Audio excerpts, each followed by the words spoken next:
This system reliably destroys every aerial target that enters our area of responsibility. 2 minutes, and it's done. Most air defense battles don't last longer than that. If it weren't for the uniforms, you'd think these guys were working in a bank office or trading stocks at some brokerage in Frankfurt. For us, it's just a dot on a screen that moves. After the launch, it disappears. Maybe it doesn't look as intense as a ground assault or tank battle. Full deployment takes about 10 minutes. That's pretty good. But it's actually way more dangerous than it seems. This job is all about one rule: be fast or be dead. These operators trained in Germany, they fight with German equipment. At this point, it almost feels like they're in the Bundeswehr. But this story isn't about them. It's about their weapon. I met the war while serving on a book system near the city of Hostomel. Then I decided it was time to grow and learn something new. Most people recognize this as a mobile surface-launched missile system. And yes, the launcher is a big part of it, but the real magic, the top secret stuff, is hiding inside those launch containers, the missiles. The feeling from the first launches, from the first operation, was truly impressive. Imagine having one thing that works with everything, like a golden ratio of weapons. And yes, the Germans may have just reinvented it. The IRIS-T, short for Infrared Imaging System Tail, was originally designed as a short-range air-to-air missile. Its trick? Actually, it has a bunch. First, its insane agility, thanks to the thrust vectoring and the control system. Each of its 4 fins has its own drive system, which means this missile can pull off some wild stunts. Right after launch, it can hit up to 60 Gs. Yeah, 60. That's why they sometimes call it the Acrobat missile. And get this, it can even do a full 180 midair and chase a target that's behind the launching aircraft. Not bad if something nasty is on your 6, right?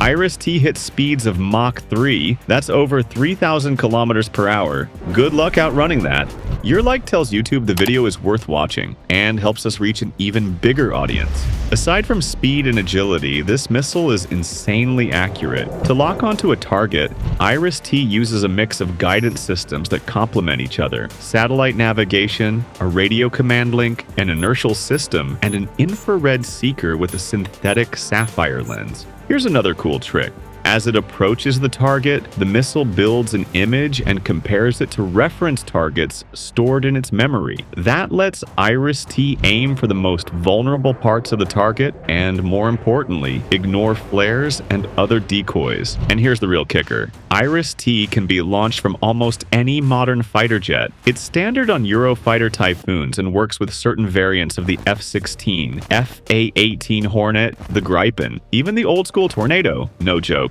They even tested it on an F-4 Phantom at one point. And check this out. Here's an IRIS-T mounted under the wing of South Korea's KF-21 Boramae, 4++ generation multi-role jet. Rumor has it even the F-35 plays nice with it. More than a dozen air forces have picked IRIS-T over the Sidewinder.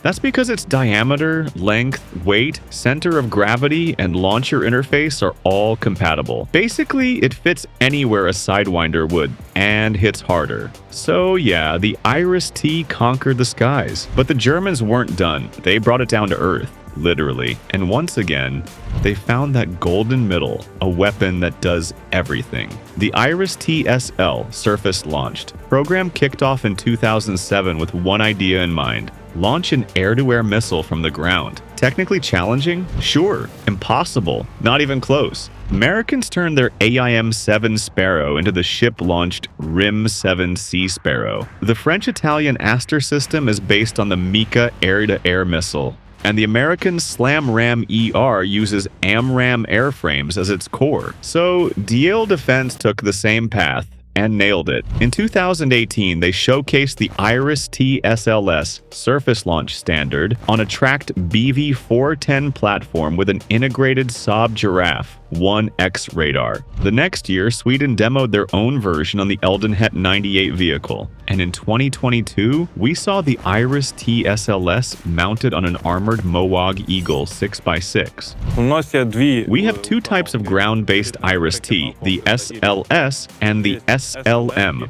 Ukraine's version of the Iris-T SLS comes with a 4-missile launcher mounted on an Iveco Eurocargo 4x4 truck chassis, which basically means if you've got the money, the paperwork, and a pickup, Deal Defense could probably strap an Iris-T to it. Just be ready for a very, very long wait. Okay, we're joking, but these systems really are in short supply. Нам потрібно більше систем. We need more systems because we have a lot, over 400 sites, that constantly need to be protected from enemy strikes.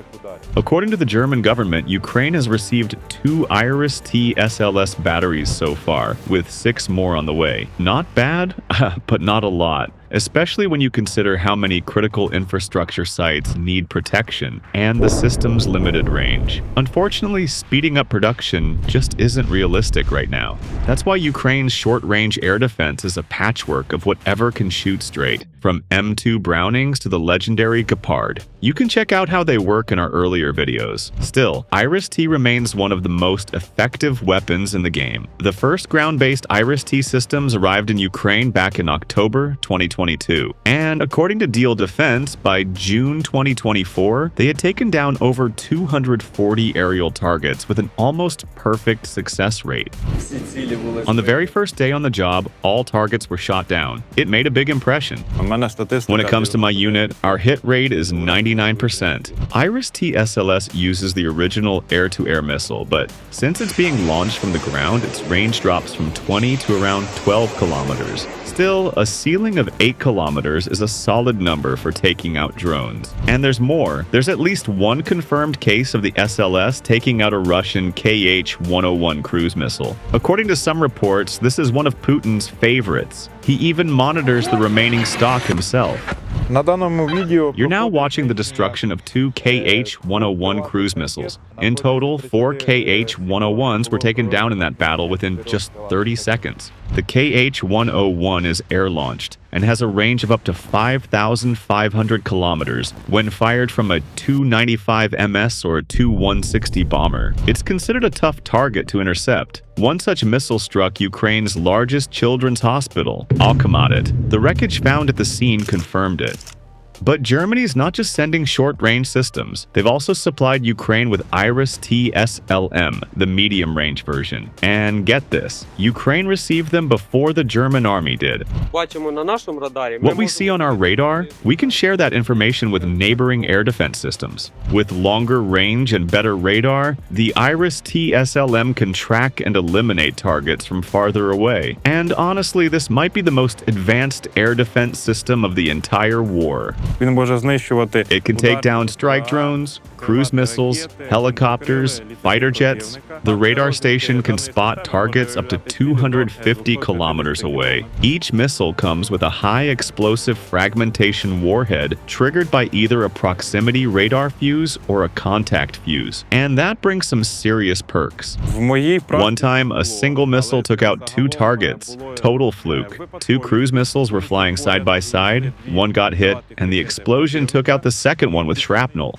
The Iris-T SLM has a range of up to 40 kilometers, with a ceiling of 20 kilometers, making it much better suited for intercepting missiles and aircraft. But to hit those numbers, the original Iris-T air-to-air missile had to be completely overhauled and upsized. Think of it like inflating a balloon, or giving Arnie's biceps a boost. The SLM is also a more complex system overall. It's not just one launcher, it's a whole network. But here's the smart part. The system doesn't depend on a specific chassis. All components are built to fit standard 20-foot containers, which makes logistics much easier. It's built on a plug-and-fight architecture. The standard setup includes a radar unit, a control station with operator consoles, and launchers with 8 missiles each. And get this, the launcher can be up to 20 kilometers away from the command center, and the radar can share targeting data with other operators. That modular design is why Iris-T was easily integrated into Ukraine's air defense grid.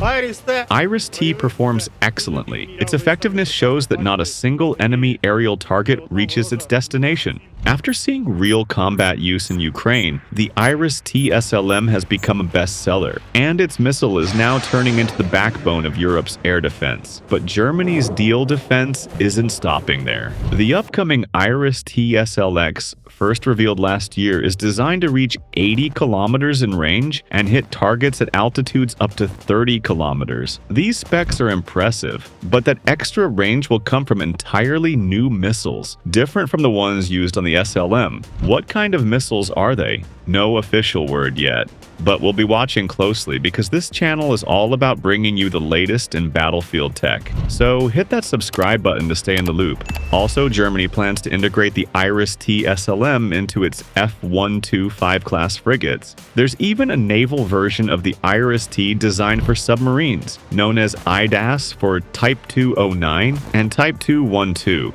A-subs of the German Navy. But we can't pretend it's all perfect. The Iris-T system comes with two major downsides. And the first one?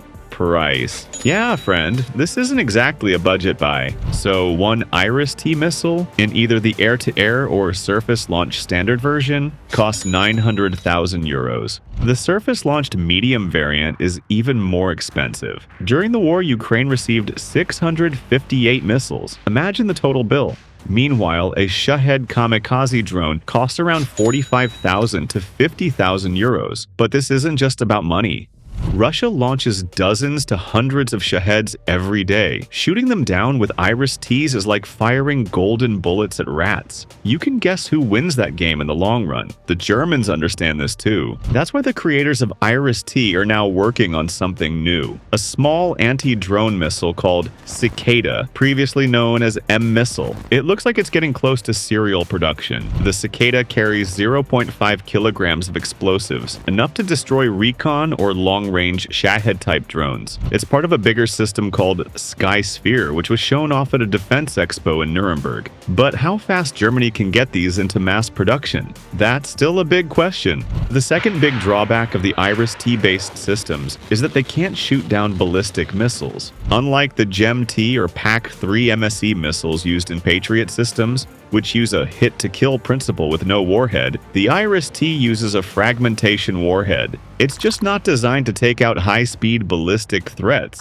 So, what's the plan? For now, Germany is buying Israel's Arrow 3 missile defense system. The US already gave the green light for the sale, needed because the Arrow 3 uses American tech and is partly funded by Washington. What topic should we cover next? Drop your ideas in the comments. We'll choose from the most liked ones.